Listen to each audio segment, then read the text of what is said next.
Well, hello, hello, hello. You are listening to the No Brainers Empowering Possibilities show. These are dialogues of encouragement with fresh perspectives, invitations to ahas, a little bit of science, a dash of behavioral psychology, some useful, easy skills to try now, and a whole lot of creative fun. So if leveling up is on your radar, my friend, you are at the right show. I'm your host, Roseanne Marsh. I'm the author of the teen and the parent empowerment curriculum called Level Up. And you are listening to episode number 35. It's intermission time. Things that adults, teens, and kids need to know. Well, in the play called Life, sometimes you need an intermission. What is that skill that we can give our teens that will help them redirect what will happen in their life when that curtain goes up every single morning? Can we rewrite the play? Can we decide a new ending? Can we sway the actors and actresses that interact with us? Sure we can, because we can decide what role we will play. And we can decide how we will interact with those players and actors that come in and out of the scenes of our life that we experience every single day. So are you ready for an intermission? Are you ready to take a pause on the day and reset the stage for the most powerful second half or the first half or whatever time of day it is? If we can set ourselves up to succeed in the morning and know how to call a reset whenever we need it, we can set ourselves up for an end of the day curtain call that looks and feels so much different than the experiences that we had the day before and the day before and the day before. So your kids, your teen, and we all need to know how to take an intermission. I train adults and parents how to train teens on Level Up Empowering Possibilities. And they ask me, okay, so what's the most valuable skill that I can give my teen so that they can get through these intricacies called teen life? And especially with schools about to start and all the social opportunities and the drama that could bring, I'm asked all the time, what advice do you have? What is that one special skill that I can give them? And honestly, it can't be boiled down to just one thing, unless you want to call empowerment as that umbrella the one critical skill. But that's made up of lots of different things. But I want to circle back around to a subject from our last podcast that I feel deserves some additional detail and another look at how to use it. And this is one of the many skills that is taught and at Level Up. And when we have tools, and when we use them as adults, not only do those around us see a difference, but then we are able to pass on and teach and utilize with them those that are in our intimate circle and those that we influence. And especially if you influence large groups of adults or teens, this is an exceptional tool for you to use. And you're going to take it home today. And hopefully you're going to try it along with me today. So how many of you have been a part of the theater? Have maybe played a piece in the theater and maybe actually been able to act on stage? Well, as you know, there's actors and the actresses that come and they go out. There's the different acts of the play that happen, and there are different scenes that happen and different changes that happen. So how many have ever been part of a theater? Well, how many of you ever had a chance to be on stage and look out on the audience? And how many of you been behind the scenes and saw the hustle and the bustle of the scenery changing and the costume changes and the orchestrations that have to have with the exit and the entrance of all the actors? There's a lot of action going on for those that are seated in the audience. And they may not see everything that goes on behind the scene and really all the efforts that it takes to pull out a production. But even if you haven't been in a theater, you probably maybe even stepped on the stage. You could imagine what it'd be like to be on stage as an actor, to be a part of a scene, because quite frankly, that's exactly what we're doing right now. We're playing a role, we're playing a part. And in this play called Life, and from the time you open your eyes in the morning to the time that you close them at night, we're on stage. We're acting out live as we created it. And how you play it has everything to do with how you've written that part, because you're the director of the play. Yep. And there may be schedules and obligations and work and school and responsibilities and children, but how do you play the role, and with what kind of energy and emotion and talent and effort you put into that role has everything to do with what you desire to bring to that role and to the skills that you have to handle that role. And yes, there's going to be those surprise actors. They're going to come up, and sometimes you're going to have to use your improv to just roll with the punches or handle it with some way that you can become the star of the stage with your compassion and your love and your tolerance. Now, let's put yourself in the audience for a second. So we're out in the chairs and we're watching a play. And halfway through, there's usually something that happens. And it's called an intermission. An intermission is called a pause or a break between acts or halfway through. But it serves several purposes because it gives the audience a time to process what they've just experienced with the characters and the plot and what's been happening. And quite frankly, isn't it amazing that there's usually a little cliffhanger or a question on your mind as those curtains go down? Because they want to make sure that you come back after intermission, right? But it also gives the audience a break to get some refreshments, go to the restroom, be physically and mentally and emotionally ready to re-engage with that story, that when they come back and when that curtain rises, to be able to re-engage. And of course, those of you that have been in theater understand what happens during intermission. There's that hustle and that bustle, those scenery changes, those costume changes going on, going through lines, getting everything set. The actors and actresses are getting excited and pumped up for that last half of the play so they can bring it on home. Even though we are the actors and actors, whether you're an adult or whether this is your child or your teen, there are times when, even though we are the actor on the stage of our lives, sometimes we need to go sit in the audience and let the curtain come down and take an intermission, take that pause or that break so that we can get ourselves mentally, emotionally, and physically ready to be able to respond from that place of strength and from a place of peace. So that when we step back on the stage and take the rightful place, main stage, we can do so in our life in a very empowered way. So the intermission plays a really important role. It's even written on the playbill when the intermission is going to be. But how many times in our daily life do we even allow ourselves to take an intermission? And I'm not talking about a power nap, although they do have their benefits, right? But I'm talking about scheduling a time to be able to get ourselves mentally and emotionally prepared to step into how we want to play our role. Now, the way that we take intermission can come in many different ways, right? It can even be taking ourselves for a walk and exercising, or engulfing ourselves in amazing music that just stirs our soul or gets us so excited and pumped up. Or it could be so tender and sweet that it allows those pent up tears that we had inside of us to fall down our cheeks finally and release that sadness that we don't need to keep in our body.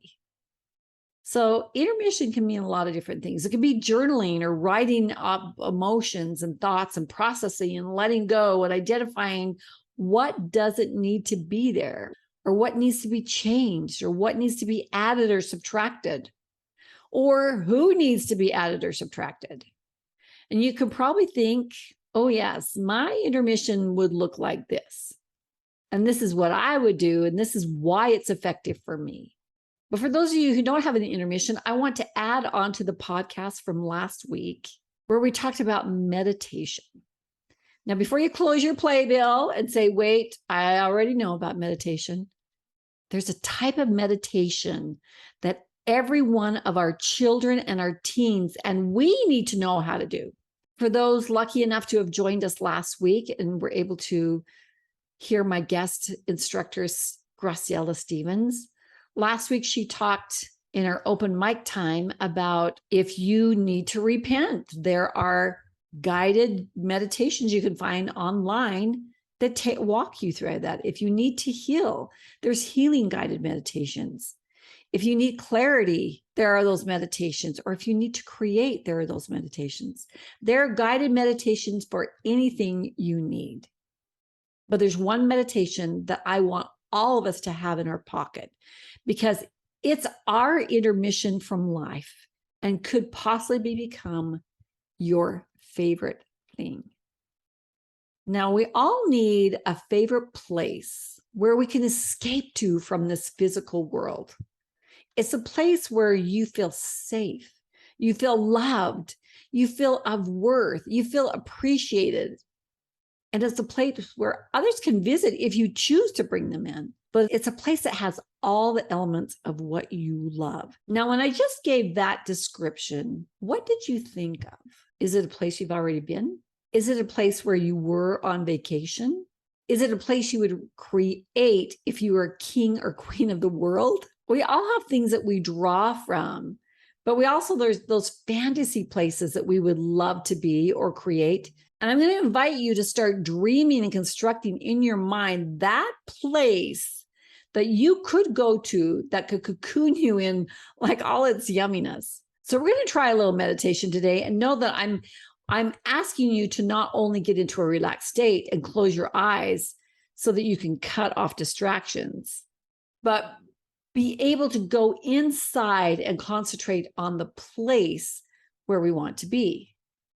So first of all, before you close your eyes, before we get into this, why is this important? Well, we live in a society where there's so much stimulus out there, and we have to deliberately plan times of stillness, just kind of block things out. And when we are in times of stillness, we can become observant of our thoughts, our feelings, our disappointments, our dreams.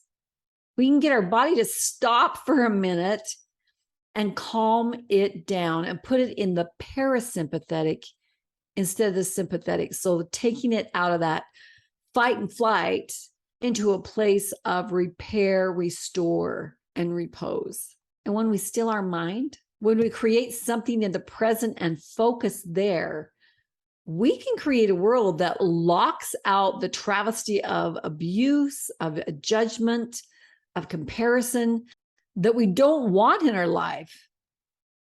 And it can be a harbor of mental, emotional, and possibly physical safety. We live in a crazy world, and children and teens and we are subject to and exposed to some really hard things. And we need a way to emotionally take that intermission and be able to break from the play and get recentered so that when the curtain goes back up, we step back on stage, we're ready, emotionally stable, we're fortified, we've been fed, we've been nurtured, and we're able and capable to continue on. Now, the beauty about meditation is it can happen wherever you are. You can be sitting in a class. You can even be in a meeting and meditate, but not car driving, okay? Unless you are the passenger. And here's the beauty. When we intentionally set an intermission and are able to go into a place that we've created of safety and beauty and art to the point where we can calm our mind and just allow, our intuition can kick in and we can get information that can help us cope, that can propel us forward, that can give us brilliant ideas for the next steps, or a whole new concept that comes forward that literally blows our mind and becomes our next life passion. So in this world, there are so many voices being thrown at us. And so many times when we have our earbuds in and we're constantly being fed information, but the most valuable information we could receive is our own revelation and our own information. So I'm going to ask you to bring out your 5-year-old, you know, the one that wore the pajamas to the grocery store because you didn't really care what other people thought, and you jump from bed to bed being the superhero and acting out being the heroine. So imagination is where it's at. So I'm asking you to bring out your imagination and create what you want to create, some incredible place That's some place that you would want to go to every single day if possible. But for this to have an impact on your physiology and your psychology, we have to pull in the five senses. So what do you see? What do you hear? What do you taste? What do you touch?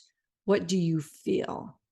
So when we pull in those senses, we are re-engaging the brain and we are creating neural networks. So I'm going to walk you through a quick meditation so we can pull up from your subconscious the things you absolutely love. And remember that nothing is impossible. I mean, even if it's a planet that's hovering in the air, there are no impossibilities when this is a place that you have created. You know, maybe it's a ranch with beautiful horses that whinny and you pet their velvet noses. And maybe it's a cabin high in the mountains surrounded by evergreen pines that smell like Christmas time. I have a place in my mind that's a beach with this large, elaborate bamboo mansion. And it's complete with hammocks that sway in the breeze. I imagine the sway of the palm trees and I feel the sun on my face. I hear the birds and the waves and I smell coconut and I smell shrimp that's cooking over a grill. Maybe your place is in the forest or it's a secret room on top of a castle looking over the lights of an exotic and a remote village. So stop for a moment and reflect on where you feel safe, loved, comfortable, appreciated, and peaceful. And I'm asking you to think like a little kid because it opens you up to possibilities. Or when we get older, we start to close down the possibilities. So open those up and think about when you teach your teens and your kids this, how are you going to describe this all to them? So you ready? Close your eyes. So what do you do to get to that spot, get to that place? Do you climb stairs? Do you escape through a wall like Harry Potter? Do you get in a submarine? Do you push a secret button in a rock and the door slides open?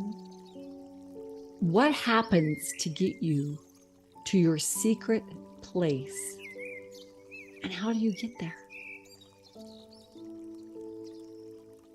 I think that through for a second.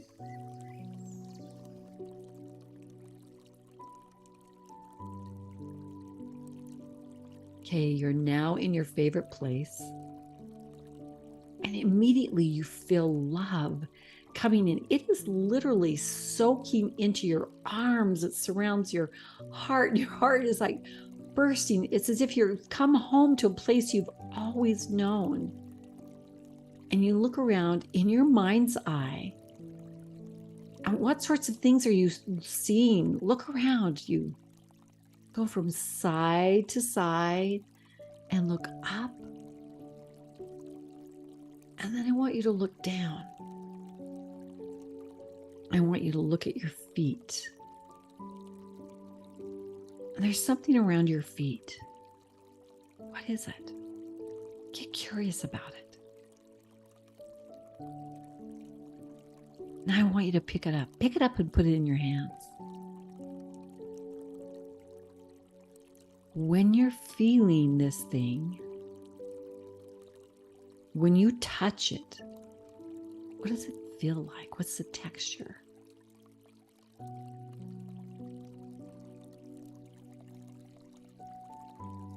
Now I want you to continue feeling around you. Is there wind? Is there rain? Is there humidity? Is it dry? Is it wet with an overspray from a waterfall? What are you feeling?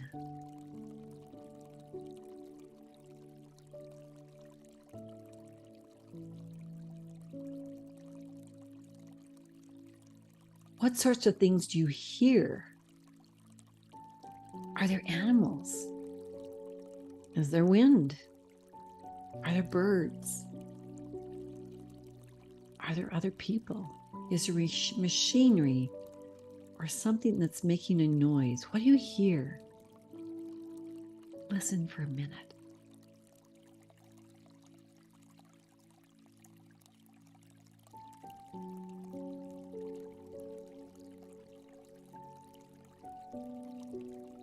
What are you smelling? We know that taste and smell are very much related. So is there something you're tasting? What do you smell? What can you go up to and smell? Is it fragrance flowers? Is it the must of decaying leaves? What do you sense and smell? And then anything you're smelling, breathe in deep and take in the aromas that you are experiencing. So breathe in slowly and exhale slowly. And breathe in slowly and exhale slowly.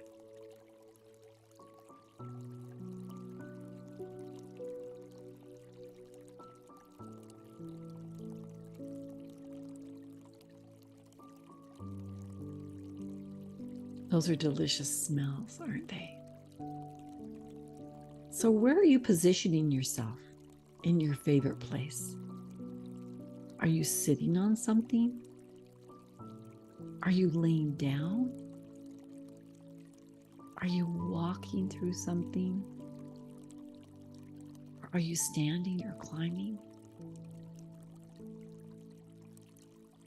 Envision that right now.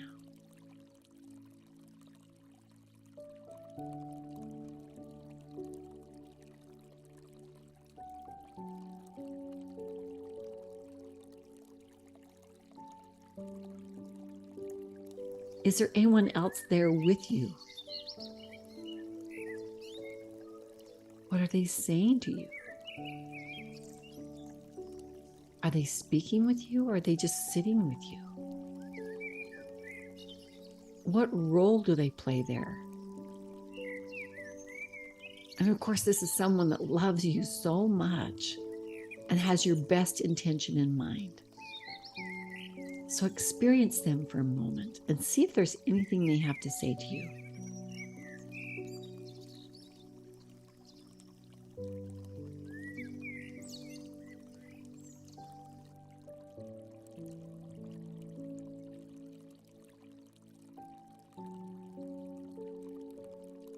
Now I want you to go into gratitude for being able to be there in that place that you created, where everything you have there is something you love, and everything that it makes you, and everything there makes you feel safe, and everything reminds you of how worthy you are of living.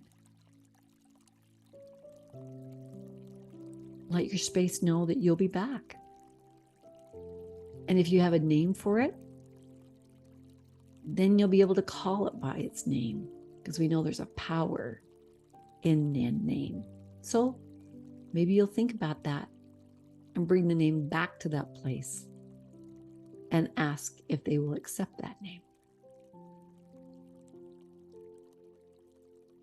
So when you're ready, flutter your eyes and bring yourself back to the main stage.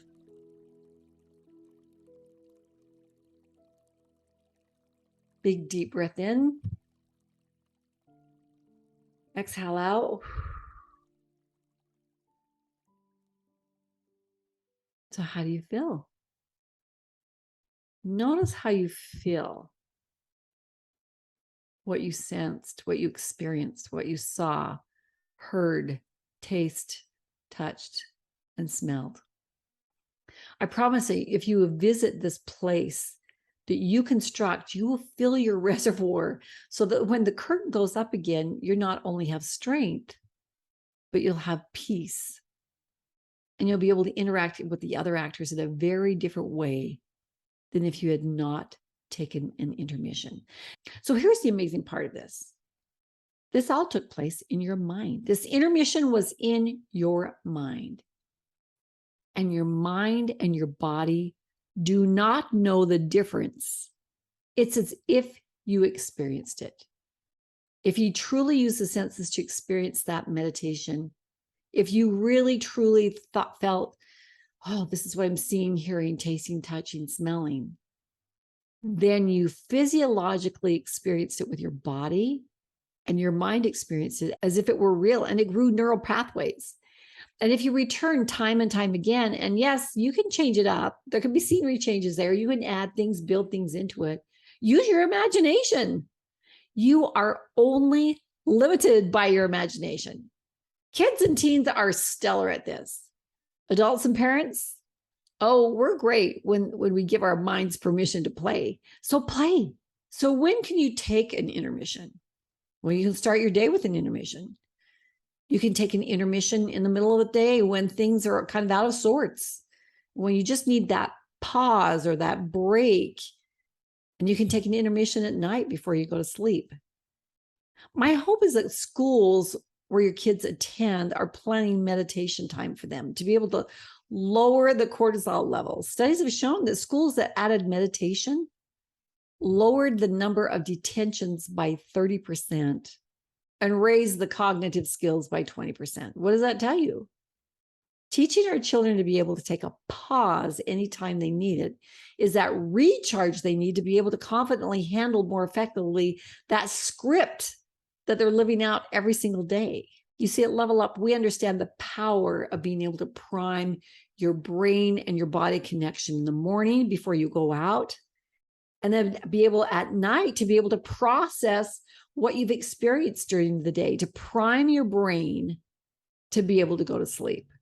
And by allowing yourself to take these little intermissions, you can step into the role of writer and director of your life in a more powerful way. So if you're interested in the other skills, the other tools in the tool belt, then we invite you to go to nobrainers.com/learn more to see if it's a life-changing curriculum for teens and adults that you want to be a part of. One of our teens said, I had no idea that my brain was so powerful. I have absolutely been underutilizing it. In your mind, you can create that standing ovation. You can put yourself in a place of love and appreciation and applause for the good work you're doing and how hard you're trying, or even that incremental development that you've had, or just the courage to step forward and the bravery to have some perseverance. And maybe it's just starting to work on a project that's been intimidating. We can do this. We can step into empowerment every single day. As always, my friends, we are creators.